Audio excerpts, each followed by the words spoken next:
guys! Welcome back to my channel!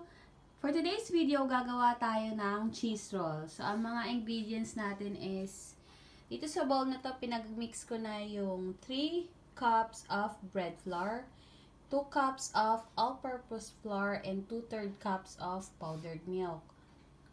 Tapos, meron tayong 84 grams of butter, 1.5 teaspoons of salt, 3 tablespoons of yeast, 4 pieces of eggs, and 8 tablespoons of sugar, 300 ml of fresh milk. Yan. So, let's go! Let's bake! So, pag mix na natin yung warm milk natin and yung yeast natin para mag-bloom na siya.